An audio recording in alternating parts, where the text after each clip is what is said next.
Assalamualaikum warahmatullahi wabarakatuh. Apa kabarnya anak-anak? Bertemu lagi dengan pelajaran IPS dan kita akan membahas pelajaran IPS di kelas 8. Sebelum kita mulai pembelajaran kita kali ini, kita baca basmalah dulu bersama-sama. Bismillahirrohmanirrohim.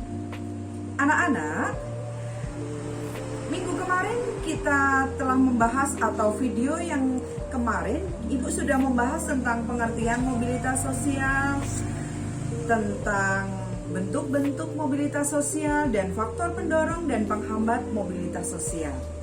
Ada yang masih ingat apa itu mobilitas sosial?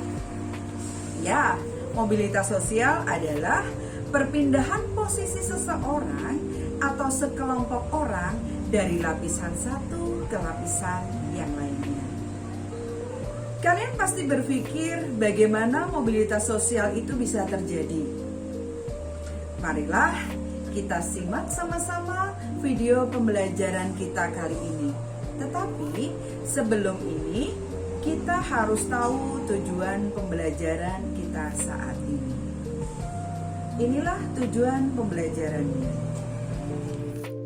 Tujuan pembelajaran yang pertama, siswa mampu menjelaskan macam-macam saluran mobilitas sosial. 2. Siswa mampu menjelaskan dampak mobilitas sosial.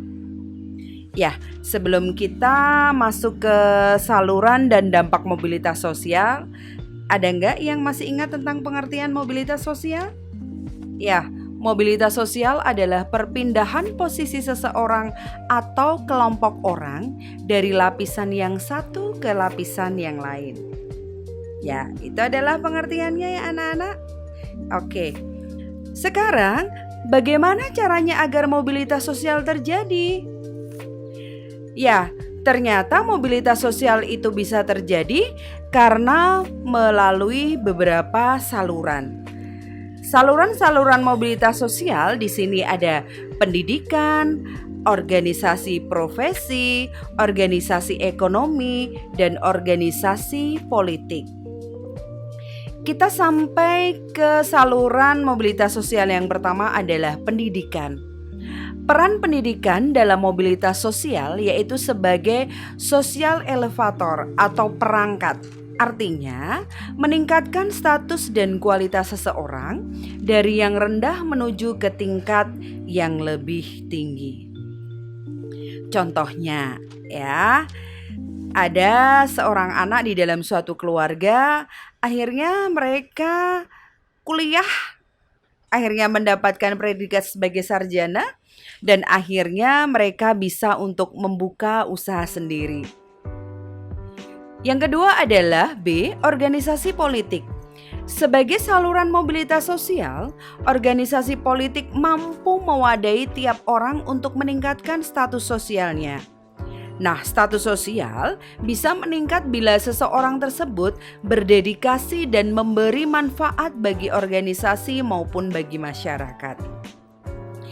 Contohnya kalian lihat gambar di layar kalian. Di situ ada Presiden yang pertama Republik Indonesia yaitu Insinyur Soekarno. Melalui organisasi PNI, Partai Nasional Indonesia, akhirnya Bapak Insinyur Soekarno akhirnya terpilih menjadi Presiden Republik Indonesia yang pertama. C. Organisasi ekonomi. Sebagai saluran mobilitas sosial, organisasi ekonomi dapat meningkatkan status sosial seseorang melalui penghasilan dan jabatan yang mereka terima di sebuah organisasi ekonomi.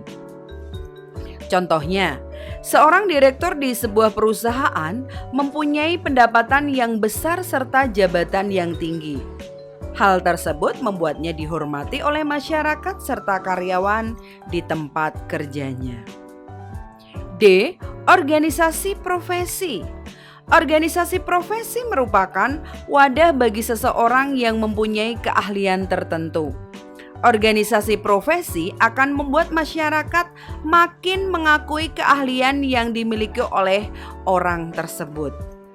Contohnya, Kalau jadi guru ada yang namanya PGRI, Persatuan Guru Republik Indonesia. Kalau dokter ada IDI, Ikatan Dokter Indonesia. Kalau pengusaha muda ada yang namanya HIPMI dan organisasi profesi lainnya. Dampak mobilitas sosial. Dampak mobilitas sosial ini ada dua, ada dampak positif dan dampak negatif. Sekarang kita masuk ke dampak positif terjadinya mobilitas sosial. 1. Dampak positif terjadinya mobilitas sosial. Mendorong seseorang untuk lebih maju. Terbukanya kesempatan untuk pindah dari lapisan yang satu ke lapisan yang lain menimbulkan motivasi yang tinggi pada seseorang untuk maju agar memperoleh status yang lebih tinggi. 2. Mempercepat tingkat perubahan sosial masyarakat ke arah yang lebih baik. Dengan mobilitas masyarakat selalu dinamis bergerak menuju pencapaian tujuan yang diinginkan. 3. Meningkatkan integrasi sosial. Terjadinya mobilitas sosial dalam suatu masyarakat dapat meningkatkan integrasi sosial. Misalkan, seseorang yang melakukan mobilitas sosial vertikal, ia akan menyesuaikan diri dengan gaya hidup, nilai-nilai dan norma-norma yang dianut oleh kelompok orang dengan status sosial yang baru, sehingga tercipta integrasi sosial. Dampak yang kedua adalah dampak negatif terjadinya mobilitas sosial. A. Timbulnya konflik. Apabila pada masyarakat terjadi mobilitas yang kurang harmonis, akan timbul benturan-benturan nilai dan kepentingan sehingga menimbulkan konflik. 2. Adanya gangguan psikologis bila seseorang turun dari jabatan. Gangguan psikologis tentu tidak akan terjadi pada individu yang lapang dada, menerima keadaan dan kemudian bertekad untuk berubah.